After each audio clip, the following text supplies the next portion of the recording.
All right.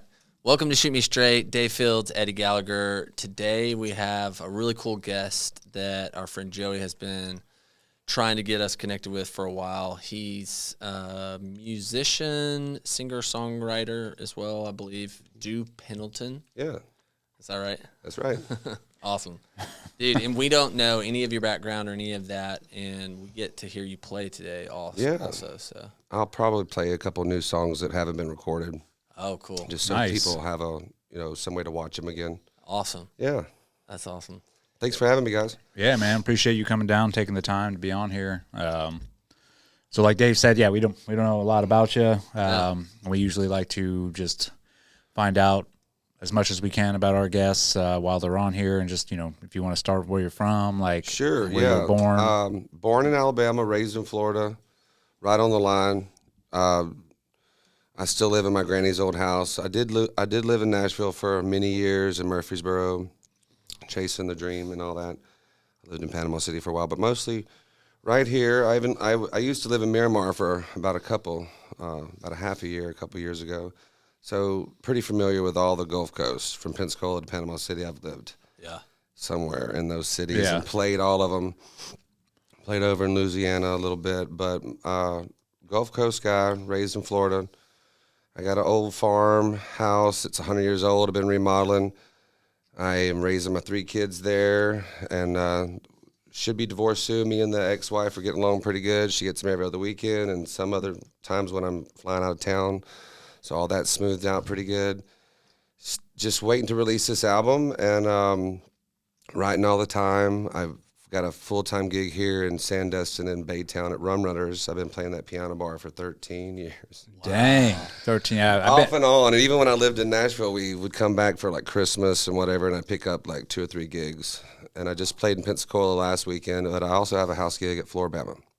Did you, so like growing up, obviously, were your parents musicians or like of any type? Or how did you get into doing what you're doing? Well, my grandmother, my mom was 17 when she got married, and then she had me 10 months later. She makes sure she tells everyone that. And my grandparents grew up around old radio, listened to the Grand Ole Opry. So I kind of got raised old school, because both of my parents were the babies. I have a cousin that's at my house right now babysitting for me. She's 60. She's my first cousin.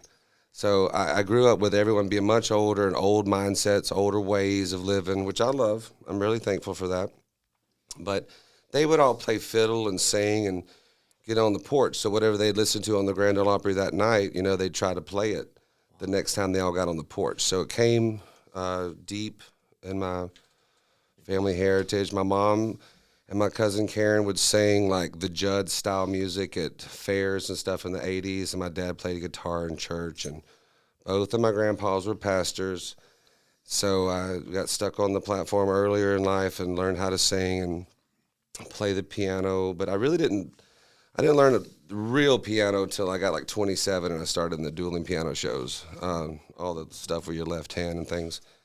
But music's been around, part of who I am since I was born. Yeah. Started writing songs when I was little. We would go to we went to school in Munson, and we went to Shamuckla for like field day against another school, and I would like write little songs about that school and how we were going to beat them, and we'd sing them on the bus. And I've just been writing songs my whole life. So you always had it in you that, to be. Did you think when you were younger that, hey, when I grow up, I'm going to be a musician? I just was already. I just needed to learn the instruments, because I would sing, and my daughter is the same way, and my 2 sons, and I just build that up in them. My daughter, she's just a natural singer, just like me, and the baby he is too. The middle son, it takes a little more work for him to get it, but we weren't allowed to listen to anything but gospel and country growing up until I was like 13. But my mom, she kept a side drawer of a couple of tapes. Was Aaron Neville, Chicago, and like Whitney Houston, and some other jazz band. So before my parents would get home at like 4 o'clock in the afternoon, me and my brothers, we had a giant farm. We had every animal you could think of back then, and we had a lot of chores. So before they would get home, because we'd get off the bus at like 2 or 3, and they'd be both home after 4. After we got on up in age, we'd play those tapes and then put them back in Mom's drawer before my stepdad and Mom got home, so we wouldn't get in trouble for listening to anything but Victory in Jesus and George Jones. None of the devil's music, like Whitney Houston. Yeah, well, just because it was not in this house. Yeah. You know? Even though, do you think, your mom obviously listened to it on she her did. secret off time as well, right? Yeah, and they finally got over it. And, Yeah. you know, because it turns out my stepdad was like listening to rock, you know, and so some of those other genres didn't come into my life till later.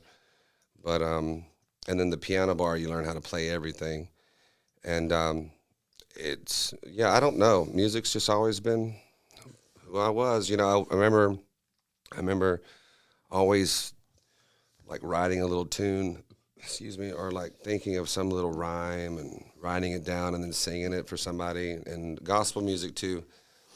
And like my cousin pastor, he would like preach a sermon. I would write a song about it in the pew and then go up and play the song I just wrote that matched his sermon. Wow. Like, and not just that, but just anything, always writing. And I remember like watching Lonesome Dove 1,000 times and just be like, man, I just want to be a cowboy, because we had horses, and I broke a lot of horses with my stepdad back in the day. And I just wanted to be simple, but I couldn't, because I had to sing. And since I was about 12, you know, my mom or aunt or somebody was sticking me in front of 100 people, and I was singing. Yeah. So it just was never an option. Yeah. That's just me. And was it always church? Like you were up in front in the church choir? Yeah, but not just church. Festivals, family reunions, bonfire parties. Wow. You know, where you drink a cap full of moonshine when you're a teenager and see somebody in 2 days afterwards because it's bad. You know, it's that strong. So, I mean, somewhere between Saturday night and Sunday morning. My dad used to play pool every now and then to get money to pay the bills. I got a black eye when I was 3 in a pool hall, an accident. Oh. Yeah, so a lot of church, but a lot of bars. I've played them all. Yeah. For real. Yeah. I've played a lot of them. And then when did you go to Nashville? I went to Nashville as a teenager. Mom would take me up there, and I would try out for things. And I did this one competition when I was like 17, and it was the competition where Leanne Rimes like got noticed by someone and then put somewhere else, and then she ended up with a deal. And I don't remember her story exactly, but I like her a lot. I still follow her. But it was some thing where we go to this hotel and audition a couple of times, and then they say, "Oh, come to the Nashville one," and then you do it. But we paid a lot of money, and I sing 3 gospel songs I wrote, and they offered me a gospel deal, but it just didn't work out. And I mean, I've been in a lot of different situations, recording wise, and even last year, and I can't legally talk about getting out of a contract with a manager or 2 here, but just depleted me like financially.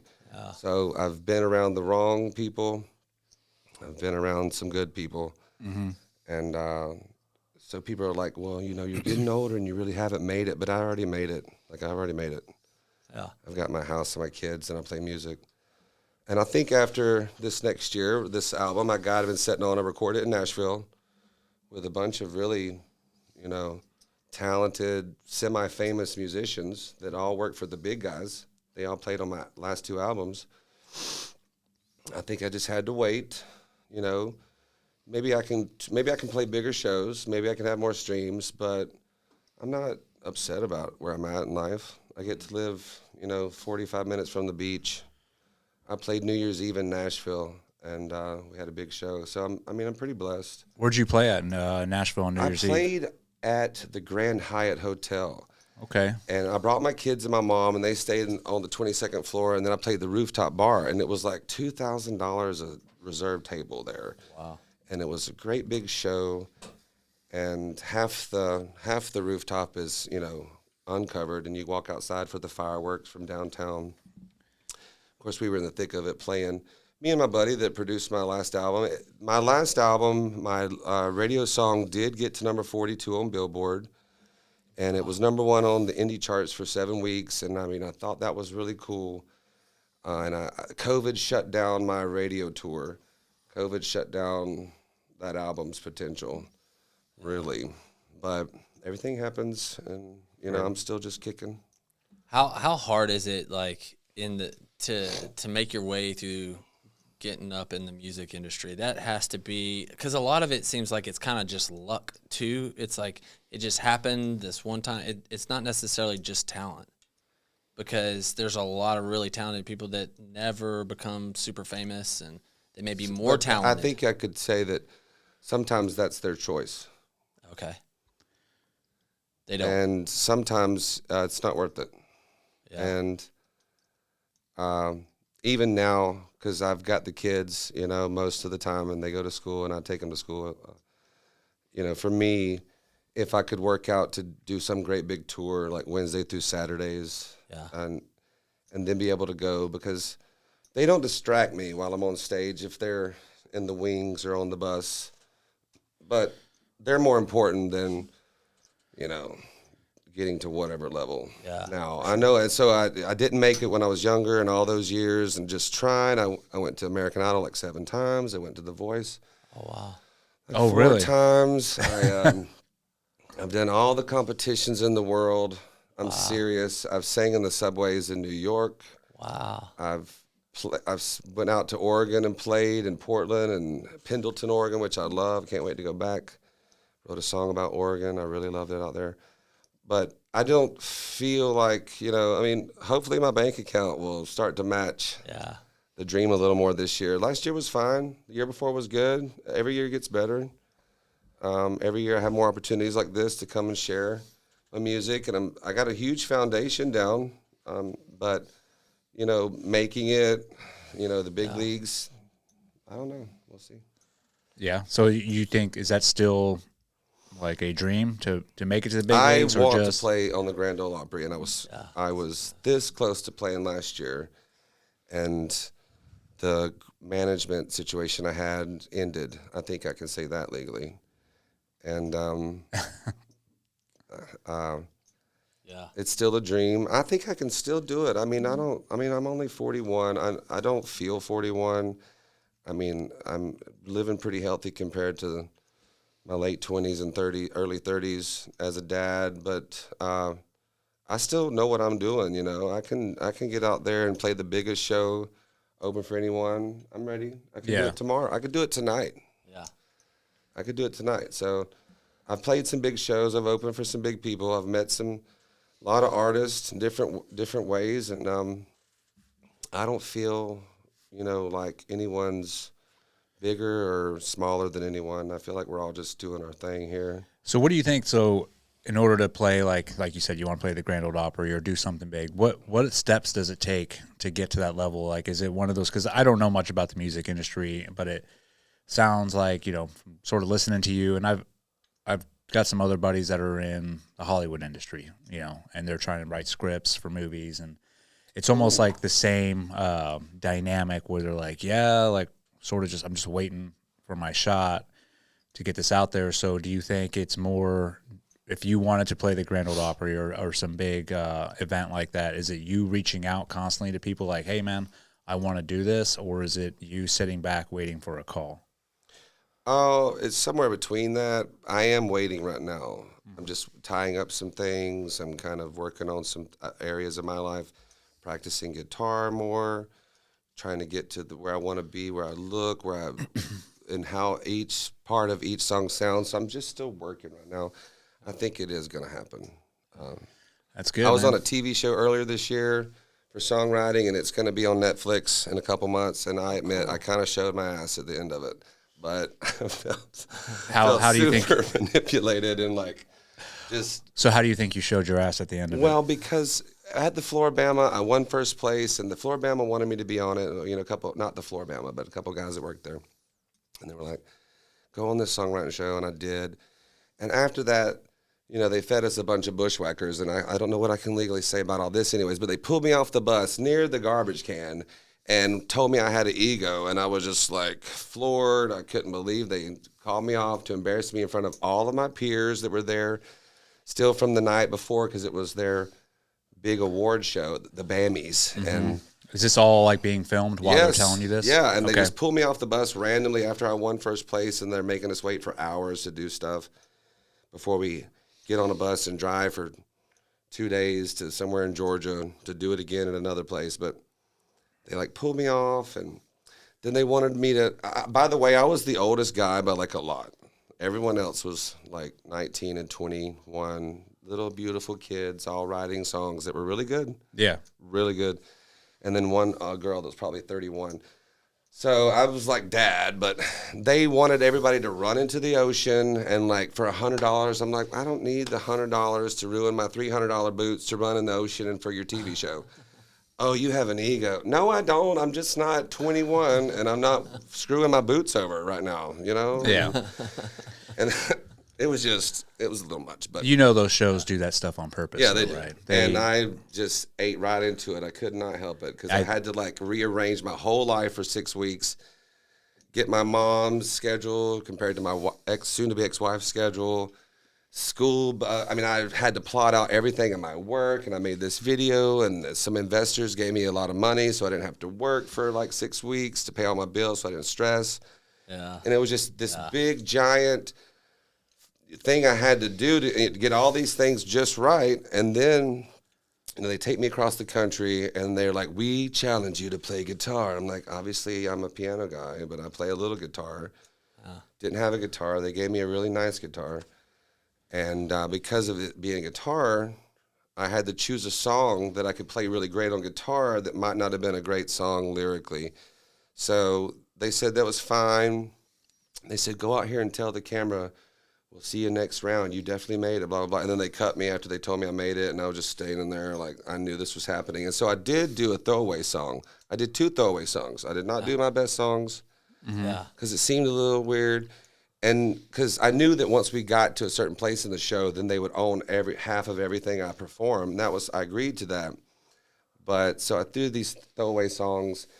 And before I even got paid from the show, they had already claimed half of the songs on YouTube rights and all these things. So I was thankful to be cut and thankful for the experience. But at the end, the producer was interviewing me, and I was like, no, I don't think it helped me at all. Yeah. He was like, you don't think, blah, blah, blah. I'm like, no, y'all just drug me across the country, told me I had an ego. And then, I was just like, made me play guitar. I was a little tired. And then it turns out when they flew me home the next day, I had COVID. And I was like extra ill the whole time, trying to like be as good on this show as I could be. Yeah. And then when I got home, I had COVID.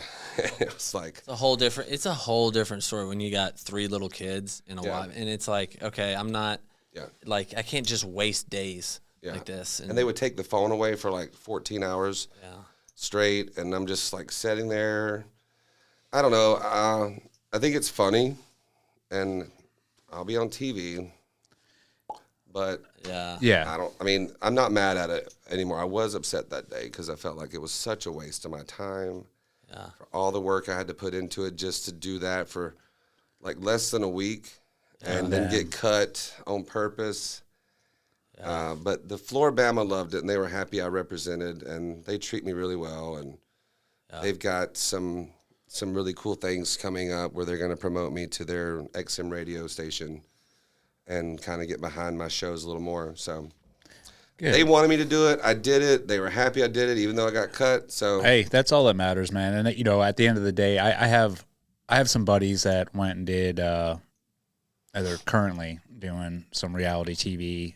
They're obviously military based, right? And I've talked to them about it. And each show they manipulate the people that are involved. They cause drama. They want to see drama. And one of my buddies had sort of an instance like you're talking about where they tricked him and embarrassed him on live TV. And so he called me and was like really upset, because he's like, dude, my reputation, everything is going to be ruined because of this. And here's what I told him at the end of the day, man. I'm like, there's all press is good press. It doesn't matter, dude. I'm like, and they might portray you a certain way, like for one episode or whatever, but you know who you are.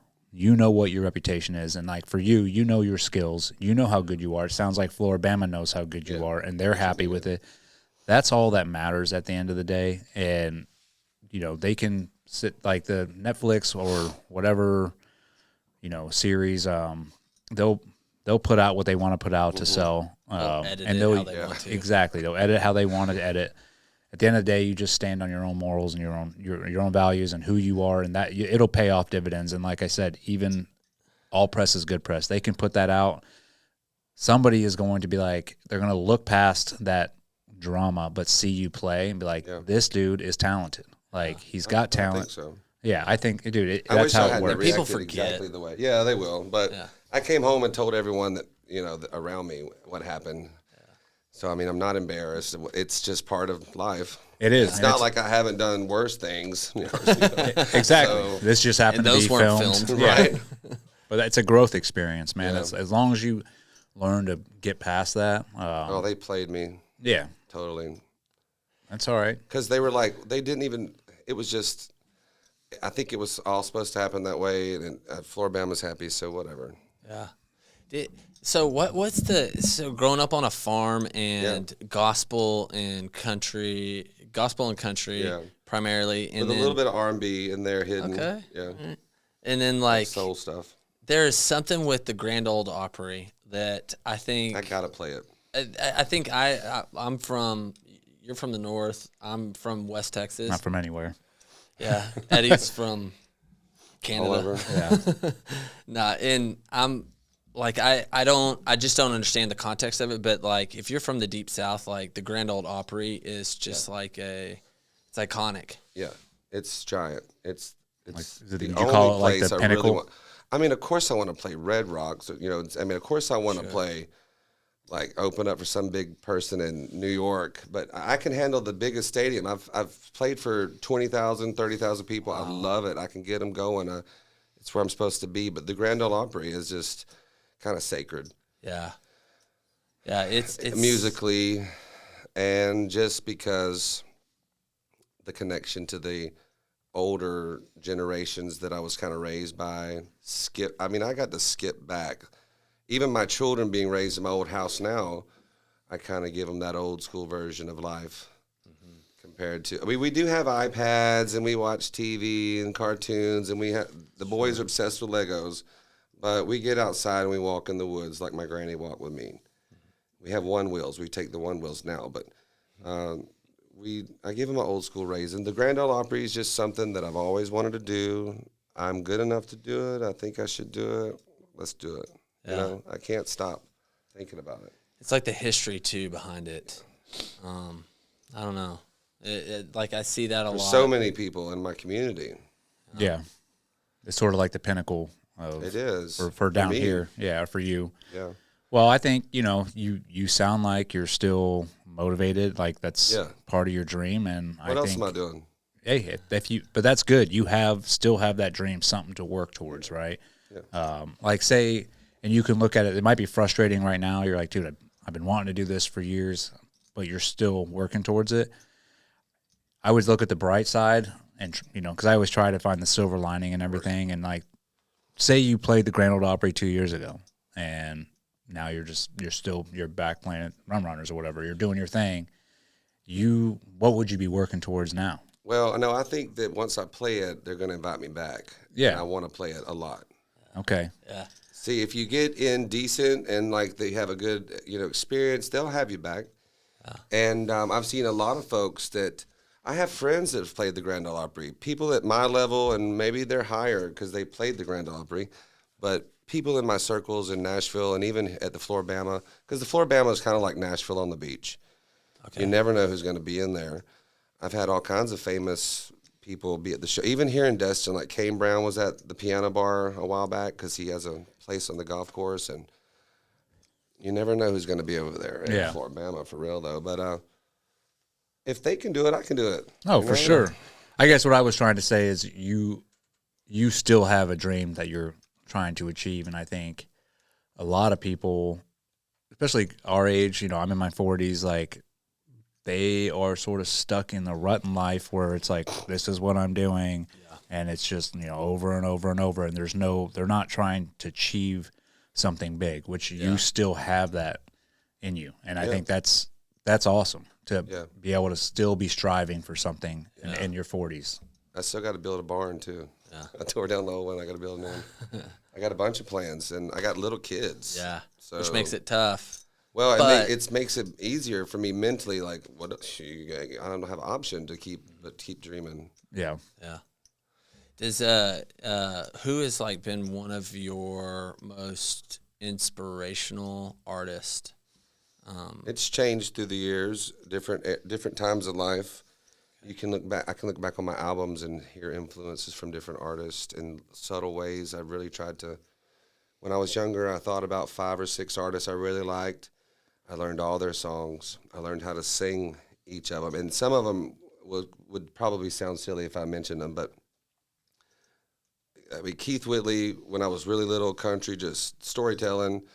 And then I was like Elton John, Garth Brooks, and then this sounds crazy, but I was like Mariah Carey because I really wanted to be able to sing high, and I can sing low, and I can sing like way up here on the falsetto stuff like Chris Stapleton merged with Prince.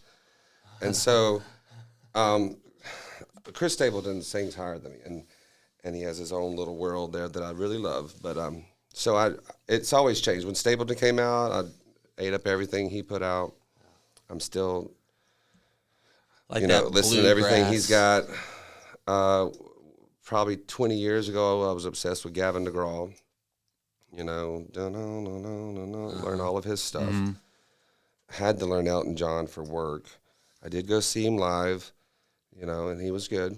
I think older country is just here. And then, so the gospel thing, half of our church was black folks, half of our church was white folks. And then we had probably a fluctuating 20 to 30% Hispanic folks. And so we played music for everybody. We mixed it all together. We threw down and we took it old school, and then I translated songs into Spanish. Wow. For church. And so I don't know. I think. Wow. Yeah. Well, you got such a culture behind like. Considering I was raised in the back of a field in North Santa Rosa County.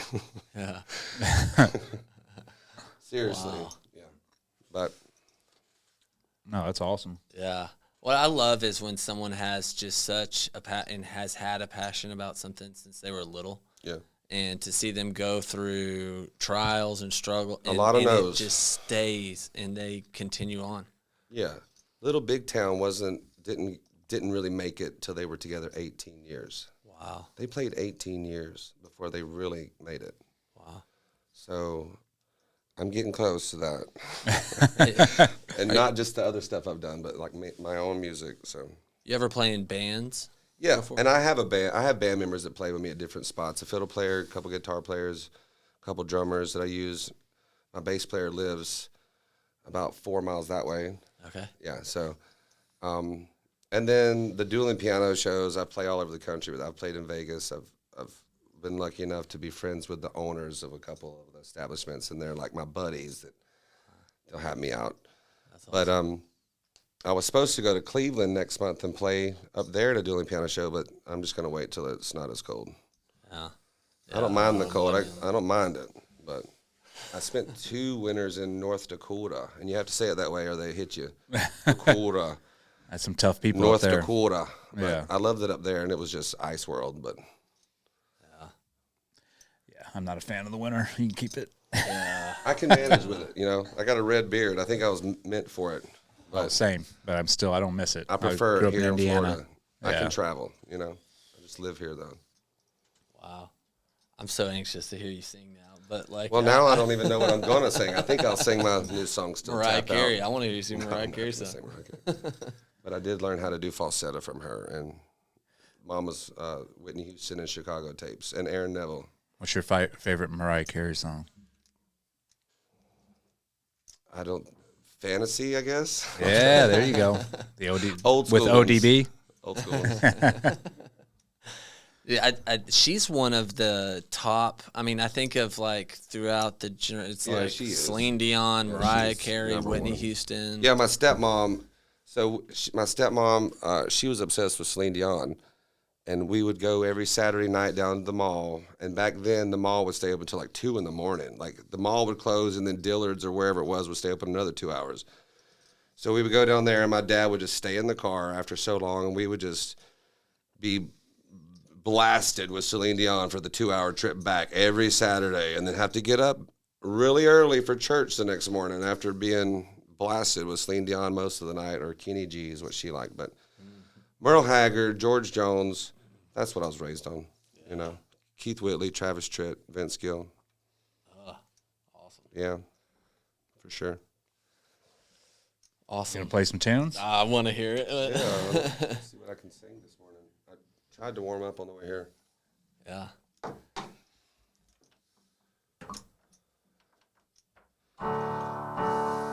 So I was in Nashville probably in November, and me and my buddy was riding one of them bird scooters because I didn't want to wait for a cab or Uber, and I like riding them through town. It's fun.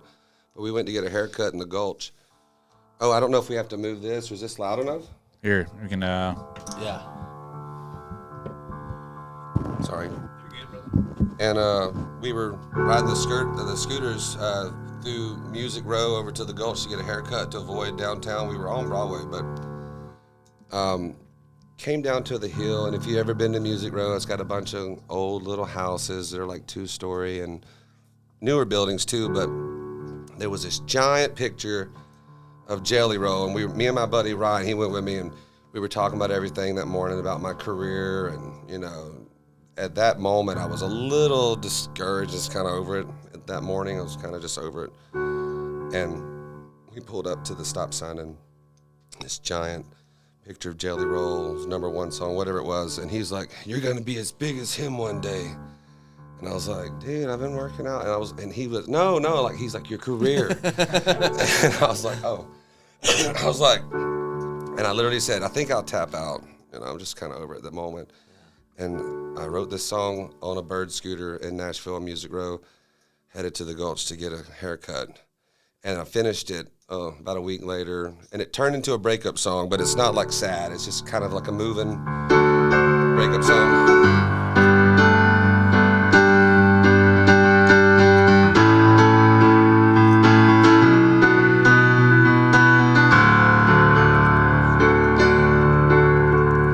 It's a long time before last call, and all my friends are still going strong, but I drank enough, I can't fake it much longer. No, I'm on the wrong side of the sunshine, but staying up too late, down in my mind on the last leg of the Humpty's bar we hit up. I know my friends will try when they say it's just another round, but I'm about to lay it down. I think I'll tap out. I don't want to fight no more. I guess I'm burned out. Thinking about the way it was before. I never learned how to let go and move on. To see your face in every crowd, listen every song now. Tired of drinking, thinking about the way we were. And tonight ain't no bottle got the cure. Ain't no bottle got no. Bottle got the cure. Ain't no bottle got no. I've been wandering through reality, using anyone or anything to make believe, 'cause I can't face the truth, even at any proof.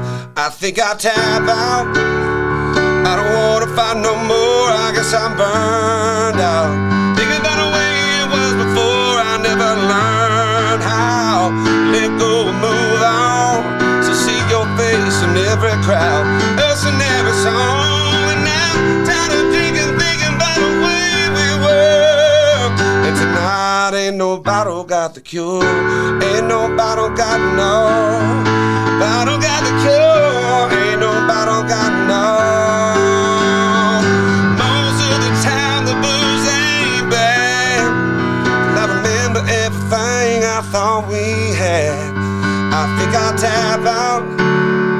I don't want to fight no more. I guess I'm burned out.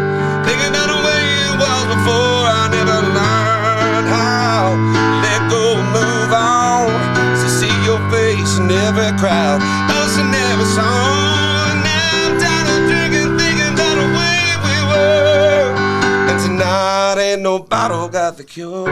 Ain't no bottle got no. Bottle got the cure. Ain't no bottle got no. Ain't no bottle got the cure, baby. No.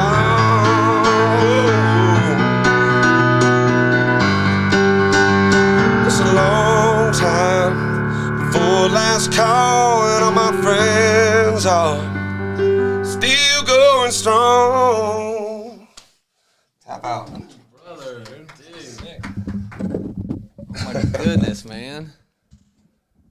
Jeez Louise. Anyways, that's no my big last. deal. That's my last one. You sound recently. that good just improv live, like playing piano too. Yeah, that was Jeez. legit. Thanks, guys. Yeah, man, I love that song. Man. You wrote Feels that. good. Yeah, I wrote Dang. that. How long did it take you to write that? I wrote the chorus on the Bird and stopped again and put it in my phone. And then I kind of worked on it that night after the show we went to. And then when I got home, I finished it up. And it took like another day or two to get that bridge because I've changed it a good bit. But I just thought about, you're out trying to party. Your friends are trying to cheer you up downtown Nashville, going bar to bar to bar to bar. And you're just like, your friends are trying when they say it's another round. I think I'll, about to lay it down. Yeah. I think I'll tap out. There's just like at a certain point, there's no reason to drink anymore. It's not helping. You're drunk enough. This is what the song's about. And I just imagine being like in Whiskey Row or somewhere and just, seeing that person, like this girl at the floor band that I'm now singing with looks like a different version of my ex-wife. Yeah. And when we first started playing together and stuff, I'm like, because they same hair, same height. So I just thought, just see that person everywhere, and every song makes you think about it. I'm past that point, but I could remember back, so I wanted to throw that in. Yeah. And I didn't want it to be sad. I just wanted it to be like real, And the more you drink, the more you think about them. So I was like, just tap out, bro. Stop. It did take me. Let it How go. long would it take you to write a song? like that? Oh, dude, I don't even. Yeah, Forever. I'm more of a hip hop artist. Rapper. No, that was awesome, Wow. man. Thanks, Appreciate guys. it. Thanks, Joey. Let's Get me over here, bro. Let's get some more, dude. Okay. So, what's one of your favorite covers to sing? And Covers? Yeah. Or one of your original ones. I can do a get a cover if few. you want. Let's see.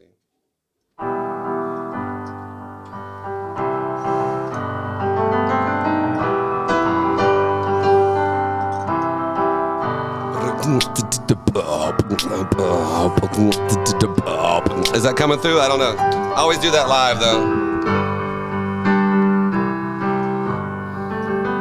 I know it ain't all that labor you should probably leave. I recognize that look in your eyes, and you should probably leave. I know you know me. We both know it is gonna leave. If you want me to say that I want you to stay, then you should probably leave. That's one of my favorite covers. I've been doing a lot lately. Chris so Stapleton. good. Yeah. Anything that's real. Like, I've sang all these songs so many times, I can't do it like the album. And unless I'm with a band, we're like specifically, like at a casino, we have to sing Jesse's Girl, just like the album or something. Like if they hire you for that, or if we're doing a wedding. But otherwise, I just kind of remix everything Yeah. That's to the my best. own flavor. Otherwise, I get bored. You can only sing, Elton John the same way so many times. Packed my bags last night, pre-flight. 0 hours, 9 a.m. And I'm gonna be high by then. And I'll like break in the beatbox and just to mix it up and doom doom doom doom doom. Yeah. That's awesome. I can't sing it normal anymore. Oh my Done it too many times.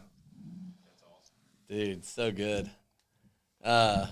Dude, so I wanna get as well several songs on here, but like, is there anything you can play from your upcoming album, or do you need to keep that? Sure, no, I'd love to. Yeah, I've got some of the stuff out there. And people just find you on Apple Music. Yeah, and all that? Okay. Apple Music, Spotify, wherever. Okay, everywhere good. music is at. Okay. Yes, sir. Yeah. You good? Yeah. Appreciate you. Let's go back up here and listen. Yeah. So I wrote this song. I had this idea of like in a relationship, this is the last time again. Because there's so many times where you say, this is the last time, I'm putting up with this, or this is the last time that's happening, and then it happens again and again and again. So I finally got in my head, the next time's the last time. Again, it's the last time again, and then it's going to be over with. So I had this, like, this is the last time in my head, and I took it to some buddies, Austin Foreman and Bobby. He's got a song out, Take Me Back to the 90s. It's doing really cool. Radio stations are picking it up everywhere. And I think they're going to have a really good success with it. And they wrote this song with me. So that's, just another part of the foundation being laid. 100%. And I really, the guys are talented. And that's why I took this idea to them, because they just helped me knock out the verses with the ideas I had. It's one of the sillier ones, because I really just kind of go all out. It wasn't necessarily personal. Everything I said in this song, I took what I experienced and then just ran with it. Yeah, got it. So, and we did all three of us did that. This will be the first single coming out, though, on the next album, hopefully this spring.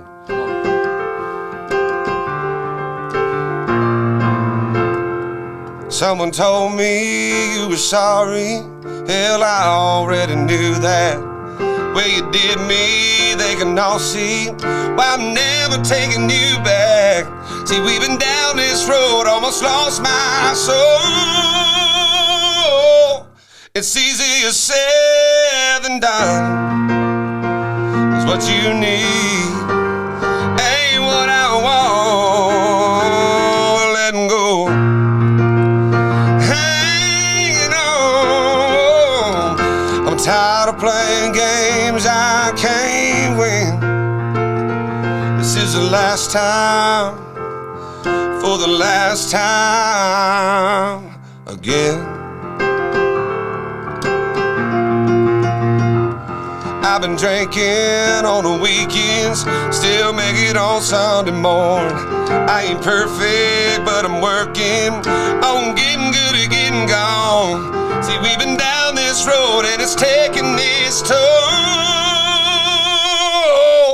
It's easier said than done. 'Cause what you need ain't what I want. We're letting go, hanging on. I'm tired of playing games I can't win. This is the last time, for the last time again.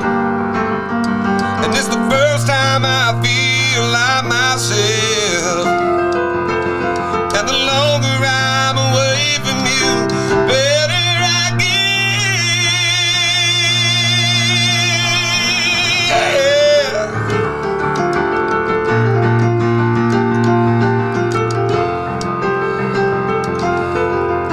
It's easier said than done. 'Cause what you need ain't what I want. Letting go, hanging on. I'm tired of playing games I can't win.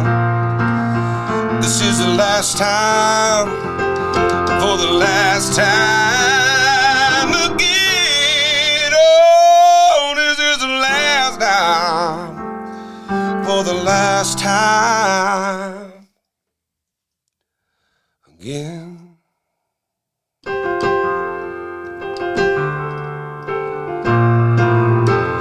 Last time, baby.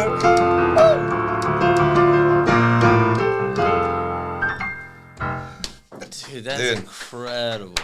And that's the song I keep dreaming about singing on the Opry. Like at the end of it, oh, this is the last time, for the last time, again. And then, guitar. And I just think it's like the perfect ending to a song that you sing at the Grand Ole Opry. Like, they'll get it, Dude. That's what I want to do, that one. How come you haven't? I don't know. Dude, I don't know. It's I don't not know. talent. I'll tell you that. I mean, oh my goodness. Thank you, bro. I mean, this is just raw. You That's the singing album. and playing it. I'll send you the album. Yeah, but like when you hear something on the radio, I mean, it's been doctored up and all this stuff. This is just you acoustic, like off the cuff on a morning. Like man. Thank you, bro. Yeah, no, it's real stuff. It's just, I think I learned how to just embrace the song. I've written not great songs. Sure. So you finish them, get them out of your system, and then you throw them away and never talk about them again. Yeah. But, however it comes out, edit it, get with good people to make it sound right. But songs come out all the time. I was writing a song last night. I write a song about whatever inspires. And a lot of times it feels like they're just floating around and I can just grab onto it or they're just building up and they got to come out. Yeah. So, and of course I could sit down and just, if you said, write a song about whatever, and we could write a song about whatever. Sure. People give me their journals and I'll take their words and move the words around in their journal and make a song. Like, I don't know. Interesting. It's just what I got going on. Your style is almost how would you describe it? Like soul, like well, like bluegrass soul. I kind of pinned the phrase hippie redneck gospel love, and people seem to like it, and it kind of encompasses all the work I've put out and shows even. Like I've got my song "Might As Well Be Me" and even on a Wednesday, super hippie. I wrote on a Wednesday a long time ago to my brother, and it's like probably my most popular song, but we get high on a Wednesday if the feeling's right. We get drunk on a Monday even when the money's tight. We don't need no excuses, doing it right. Like all kinds of vibes. That was a campfire song that I finished up. We were down in the field, like cutting up an old trailer to haul off for cash to buy his kids diapers and milk and to get some beer and pay the light bill. Like that was the priorities. Yeah. So my grandpa, he didn't leave us much. My grandparents left me their house and half of the property, and my mom the other half, and her house is up here. But he didn't leave us much, but he did have a field full of metal and trash stuff that could be broken down and hauled off for junk. And we made thousands and thousands of dollars from the junk he piled up in the left side of the field. Sweet. So when we were broke, go look in the field. Cut up some truck, some trailer, just metal everywhere. Wow. One time we had to cut up a bunch of metal for me to go audition in Atlanta for American Idol, and I didn't make it past the second round. But we, my brothers, they all helped me, cut up metal and haul it off just to get the gas money. What a cool my story. whole family has been supportive the whole time. They all sing and play a little bit, but my brothers both had kids early on. I have a niece and a nephew that's 19. Oh, wow.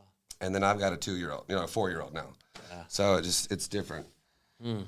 So they had to do that, and I was the one that got to keep on pursuing music because I had children in my 30s. Yeah. And my family's helped out a lot, but songs for them, songs for ex-girlfriends, and of course the ex-wife, soon to be. I've wrote 1,000 songs about her. Yeah. Here's one of the ones I want to hear, like a good gospel song that you had.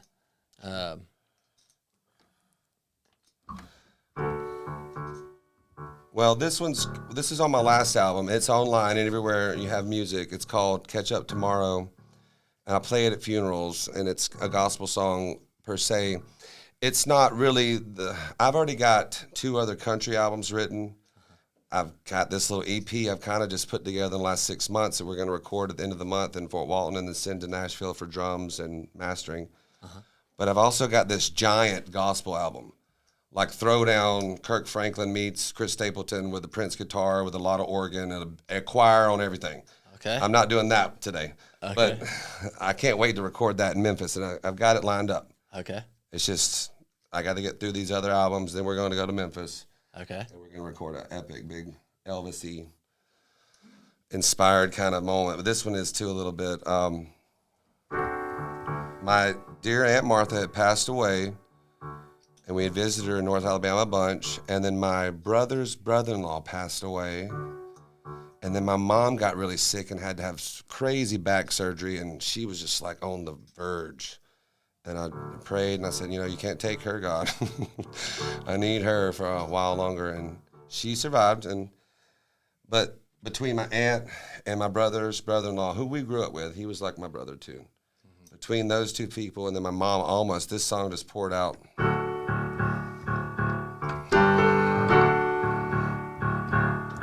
If today was the last time the wind blew through your hair, and today was the last time I saw your smile, if the path we take should lead me astray, don't worry, I'll catch up with you tomorrow. If the Lord calls me away and I never get to say what I need to say, don't let the hard times make you harder. Don't work yourself in a grave, and don't worry, I'll catch up with you tomorrow.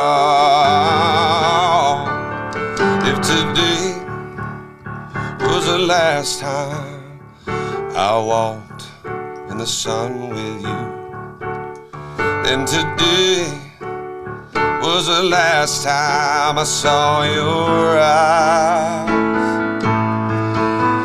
All the stories you told, they will never grow old. Don't worry, I'll catch up with you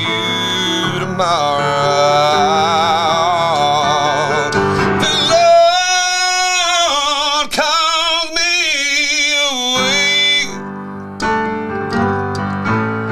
and I never get to say what I need to say. Don't let the hard times make you harder. Don't work yourself in a grave. Don't worry, I'll catch up. Don't worry, I'll catch up. Don't worry, I'll catch up with you tomorrow. Yes, I will. Incredible, dude. Oh my gosh. So, Wow. You wrote those. yes, sir. Oh my goodness. Now that's an album that's already out. That's out. It's on all the platforms. Catch up tomorrow. Okay. It's a cool. We did this photo shoot in Nashville where it's all black, and I'm standing here, and the photographer Anna, I can't remember her last name, starts with a K. She's like, "I'm gonna put the light behind you," and I was like, "Ugh," but it looks like a spirit or the sun or something. I'll show you the picture. Nice. And it looks like it's just right behind me. I've put out a bunch of singles, and that one's well received. I mean, I think people can understand it, Yeah. Catch up Oh, tomorrow. yeah. Cool. Yeah, I like that a lot. And I performed it at a couple different close friends, family funerals, and Hey, let me ask this, and Sure. and this is like I was thinking this earlier, but now especially after hearing you sing, how like I get that like Taylor Swift's probably the most popular singer over the last 5 years. She's not the most talented. yeah, Right, she's got all the stuff that she's got going on that works though. So. Yeah, and it's like it seems like it's this combination of like the right agents and all the behind scenes stuff I don't know. Yeah. Like I don't know about, but like but the most talented musicians a lot of times are not necessarily the most like how are you not a household name? Like how have Well, you I don't not know, but I don't. Earlier in life, I really wanted all that. Like I need, to make it. Yeah. I'm glad I didn't go through with a lot of things in Yeah. life. I'm glad that I am not in other places that I could be musically, Yeah. because of situations that would have came from that, Yeah. those decisions. I have went through some legal battles with Sure. management people and Yeah. radio promotion people and certain things, and I don't like to be completely controlled, Sure. especially when it comes to what I'm doing. Okay. A company that I work with didn't put me here and didn't give me this idea for a song and didn't help me write it, and I'm not here to try to, blanket the earth. I'm just here to try to be original Yeah. and be authentic. You're a creative. You're And I'm never going to stop that. yeah. I do want to play bigger shows and I want to play the Grand Ole Opry, but there's just I'm not down to go on tour for 6 months and leave my kids. It's not worth it. I don't care. Yeah, for sure. If they can't go with me, and if it's not kosher, and if it's not a safe enough, cool enough environment that they could go possibly, and not the whole time, but I can't be away from them. I'm their rock. Yeah. They're my greatest treasure. Yeah. I know that sounds like dorky, but I just don't care about that either. Yeah. Some guys in Nashville were like, kind of make fun of me about that. I'm like, I don't want it as bad as you. I don't need it. I got a lot of other things that make me happy and fulfilled. Yeah. I do think I can do it still, though. 100. Well, do you think some is like I know me in my my 20s, I don't like it would have been bad for me. Yeah, to be Like if successful. I had a gift I like would've screwed yours, it up.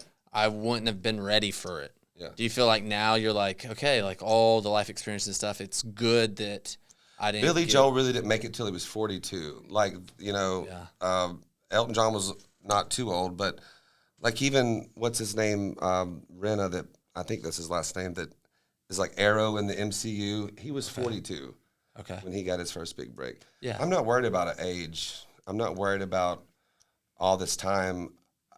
A lot of cultures teach that like a man's not even a man till he's 40. Yeah. Like until you hit 40, you can't even really understand what you're supposed to be doing. Yeah. Yeah. Like an example is Moses was 40, when he. Anyways, I'm not worried about that. I feel young. I feel healthy. I'm going to be even better at that this year and the coming years. So, I mean, I started writing this song the other day, if I never play the Grand Ole Opry, if I never, something like that, and on the radio, and I say all these different scenarios, and then the chorus is like, but as long as I make the choir in heaven, and as long as I got my kids at the end of the day. Have you finished the song? No, yet? but it really is kind of like all the hairs on my body stood up when I hit that chorus. So I'm just waiting to get through a couple more legal scenarios and put some things to rest. Yeah. Keep working on my body, keep working on my voice. Yeah. Because I don't think I've hit the potential still yet, honestly. I've learned some things in the last 3 years that I never was doing 10 years ago. Okay. How to push out in a different way without going head voice. As long as I don't over sing, like sometimes I have to play like 17 nights in a row to pay the bills. Sure. So as long as I don't overdo that, I'm learning to let go of playing so much, learning to say no to a lot of money if it's too much on my body Yeah. or away from my children. I'm really paving my own path here. Yeah. I'm not worried about the standards. And honestly, with TikTok and stuff like that, my really close friends I told you about, they're blowing up that song right now. And I think it's going to take them to the next level. Probably. I'm always like one person away from somebody. I've met a lot of people that can do stuff. I'm not worried about it. I feel pretty happy with where I'm at. I'd be excited. Yeah. Like I think they're, I just never, but like that TV show reminded me to just keep doing what you're doing and not really put all your hope in one thing besides God, you know. We say this a lot around here. It's like, you know, I've been more successful than I ever thought I would be. Eddie's had an incredible career that he never thought he'd be like a public figure in a sense.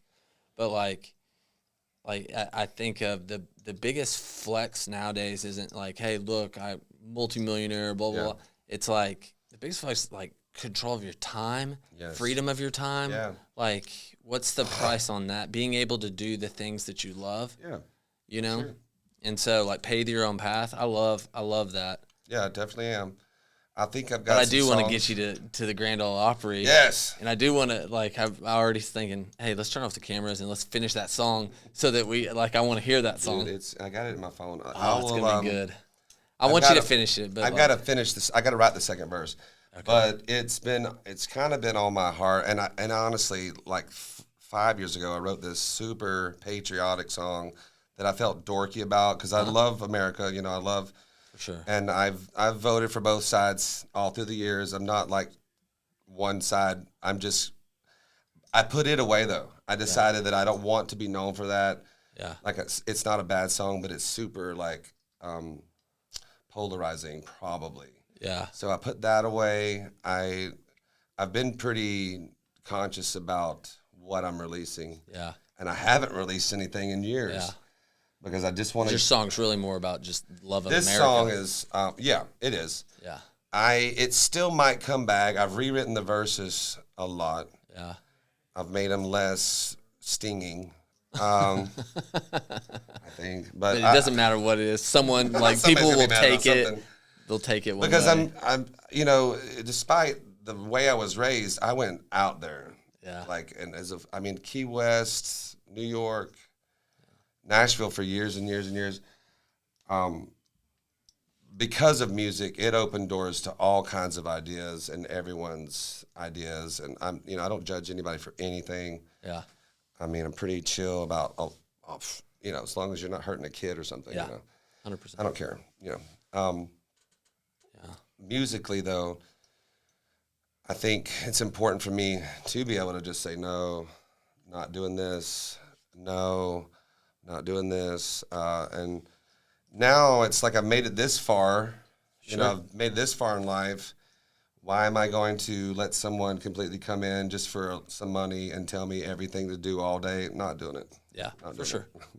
So I'll be fine with what I've got, but I do have those dreams still. You know. Man, you're incredibly talented, Thank man. You, brother. Like, and I'm actually really shocked. Joey was telling us it's like you got to have this guy on. Like, he's an unbelievable singer, you know. And I thought, okay, yeah, he probably is, but I didn't expect. Thank you, brother. How good you are. In my head, I'm like, how have I not heard him before? I've got a decent amount of followers here and there. Have you ever had a song on the radio? Yeah, Might As Well Be Me. I'll sing it for you. Okay. I'm not sure if I can hit the really high note this morning, but it got up to number 42 on Billboard country charts. Wow. Yeah, and it was number 1, like I said, for 7 weeks on true indie charts for America. Okay. And every week it came back and they said, "Oh, you're number 1 still." I was like, Yeah. And it's had effects. I do get paid every month for my streams. It used to be more, like 3 years ago when I was out there actively on radio. But it's done me pretty well. I wrote it in about 5 minutes on the way to work. Oh, wow.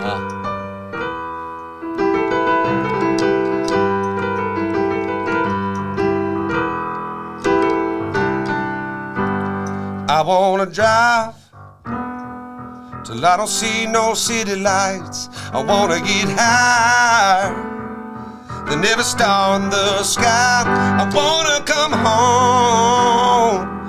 Everybody I know waves when they go by. So if you wanna smoke,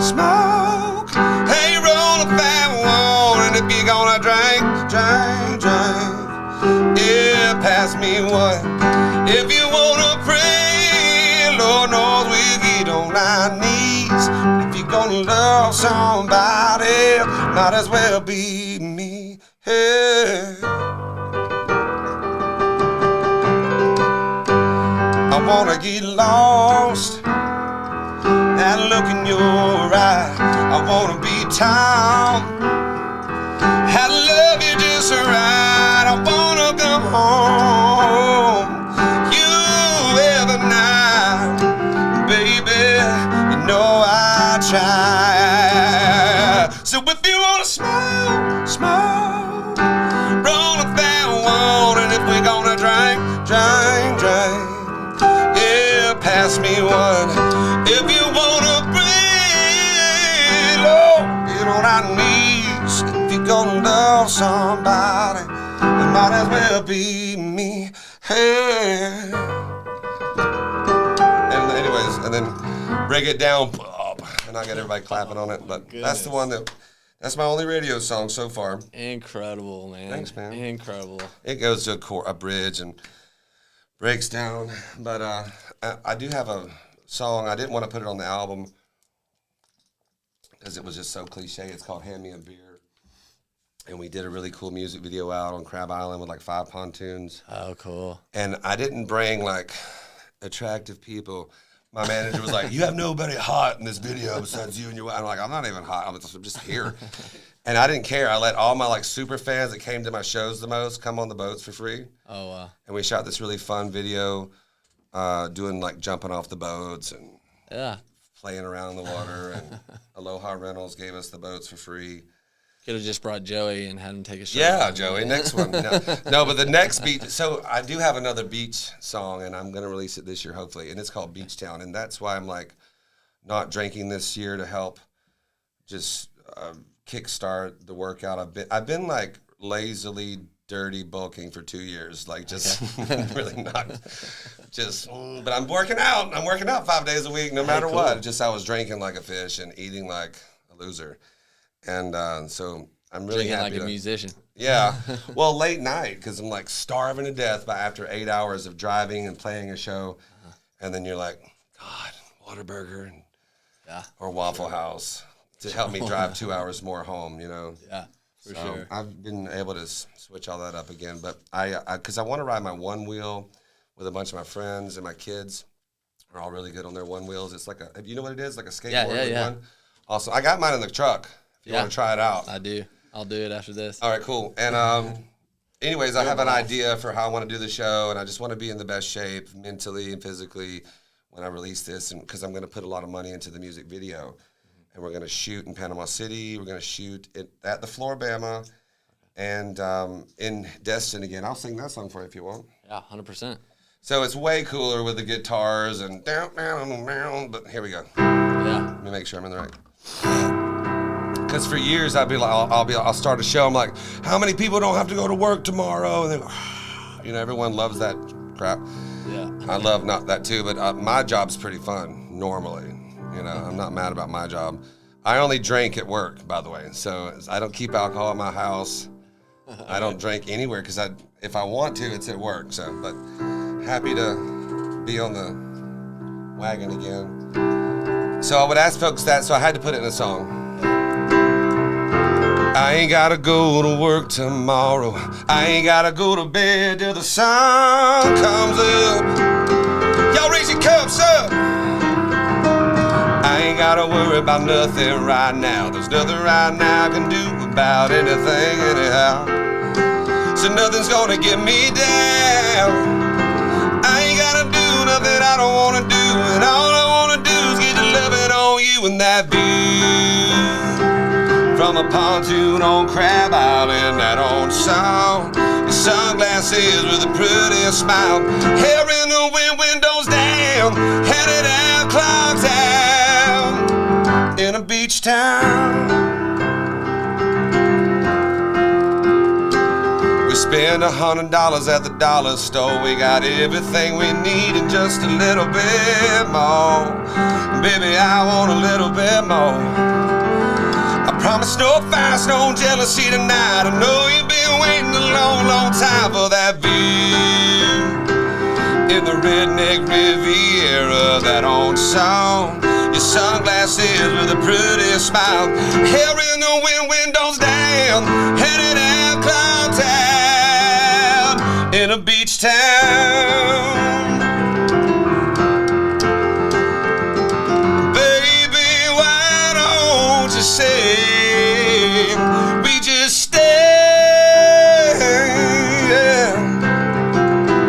On every day I can see you in that view, headed out to the Floribama. That old song, your sunglasses, pretty smile, hair in the wind, windows down, headed out cloud town, in a beach town. Yeah, that's how we roll, that's how it goes down. No fuss, I'm in love. I ain't gotta go to work tomorrow. I ain't gotta go to bed till the sun comes up. Y'all raise your cups up. And Good. so man. can you imagine like the crowd? So, but that is in the song, 100%. Raise Your Cups Up. Oh my gosh, so good. It was like, don't be Florida Georgia line. Don't be Florida Georgia line. Of course, I love Brian Kelly a lot. Yeah. He's really cool. And the other guy's cool too. I can't think of his name. Yeah, do you know BK? I haven't met him. I've seen him. I was playing at Shuck Gully one day, and he just walked by. Yeah, And like that same week, Dina Carter was randomly there in the back. yeah. So I did the male version of I was working through college on her grandpa's farm. Like I switched it around, and she loved it. And then everyone realized she was there, and she got embarrassed and waved to everybody and then left. Yeah. But yeah, I've seen him a couple times. I follow him on Instagram. Yeah, Yeah, I want to check out his burger place he got. yeah. He's a good. He's a great dude. Yeah, I think he's cool. Have you got to meet Chris Stapleton? He lives here too. I have not met him. I would love to, you know. Yeah. I worked with some people that worked with him when he first came to town, and we had some good things going about recording on Music Row. And I took some bad advice from this label in the UK, and they wanted me to record some cover songs, and then I did that, and they were supposed to pay me, and they never paid me, and I put all this money into these cover songs and music videos, and then Music Row was like, well, you should really be recording your songs, and that kind of fizzled that out. But that was the closest I've ever been to Stapleton. Yeah. You know, hopefully I'll meet him. That'd be cool. I mean, I Yeah. think we could do something cool, you know. He's probably so busy and has at this point now probably worked with a lot of people because he's in high demand, but, you know, hopefully I'd love to, you know, meet him, and Yeah. if I can write a song with him, that'd be really badass. Who would be the coolest person to like write a song with? you Him? think? Yeah. Yeah. Also, I really love Jamie Johnson. He's really slow and you know, sings like that. I'd love to write a song with maybe Gavin DeGraw. I think we could make something cool.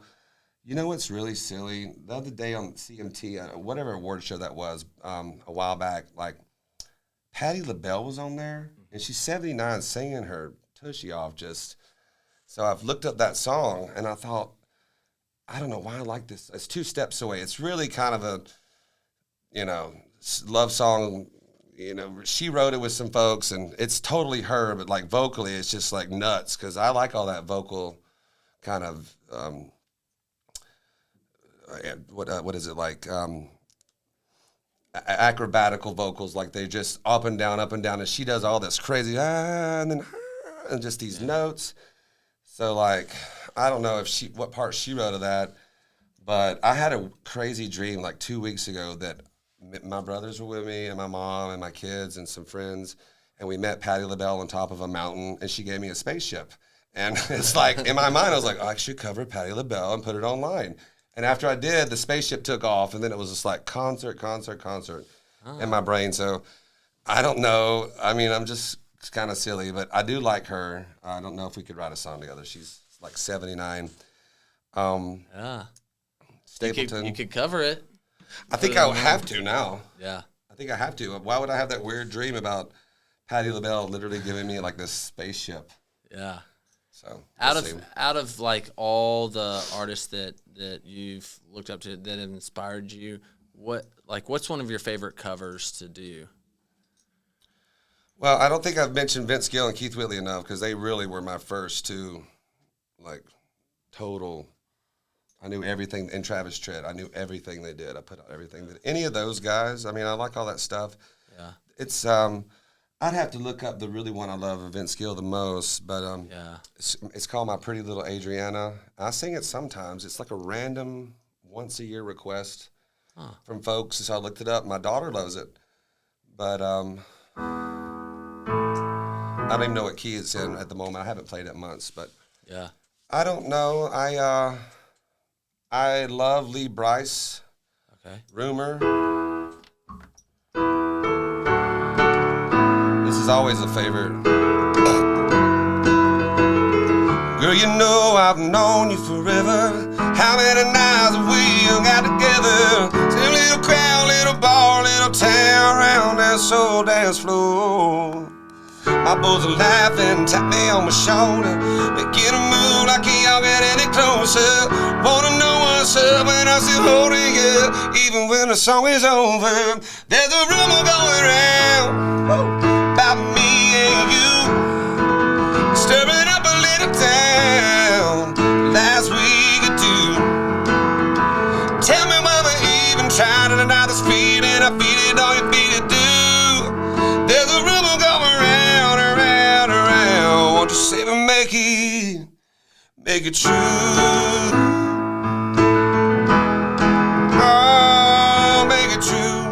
And I realized somewhere along when playing that it goes with a Luke Bryan song, so I'll always go, last Friday night, underneath the stars, could have seen her smile when I broke out that guitar, and she was like, oh my God, this is my song, I've been listening to the radio. Anyways, just play it again, and it like, the kids love it when I switch it. And I like that connection because the Lee Bryce song is like my favorite song. It really is one of my all-time favorite songs. So play it again, play it again, play it again. And then I'll mix them up. Yeah. And a couple nights after mixing those two, I even went into what I did earlier, You Should Probably Leave, by Chris Stapleton. They all kind of mesh. And so I tell a story between them. You know, play it again, and be honest, girl, now do you want to do this or not? So I'm singing the Lee Bryce song at the end of the spot I sung, you know, they're on the tailgate, and she said, play it again. So I'm just like mixing all these stories. I don't know, I get bored between the songs.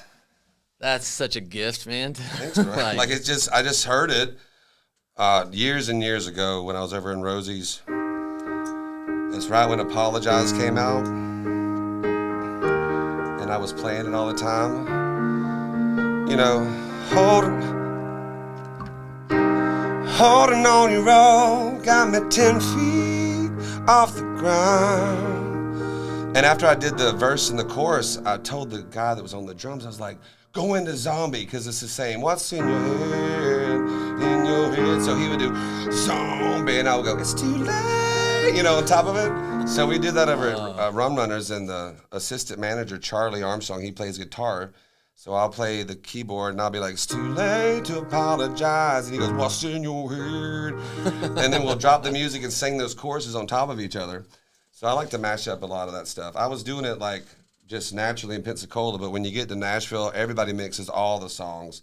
And it's really cool when you can sing both choruses at the same time. Yeah. So when I'm alone, though, I'll be like, it's too late to apologize. And the audience will go, what? Zombie, zombie, zombie. Anyways. Oh, my God. That's just some of the other stuff I kind of do live to mix it up. Oh, my goodness. Yeah, man. Incredible. Can I give one last request? Sure. For you? What is like, playing at like a church or somewhere? Like, what's like an old gospel hymn or something like that? What's one that you know or play well? Amazing grace, how sweet the sound that saved a wretch like me. I was lost, but now I found was blind, but now I see 'twas grace that taught my heart to fear, and grace my fears relieved. Have rested deep, that grace appeared the hour I first believed. Through many dangers, toils and snares, I have already come. 'Twas grace that taught my heart to fear, and grace my fears relieved. Oh, we've been there 10,000 years, bright shining as the sun. We've known less days to sing God's praise than when we first begun. Anyways, one that everybody would know. goodness. We do a little different up there at Grandpa's church.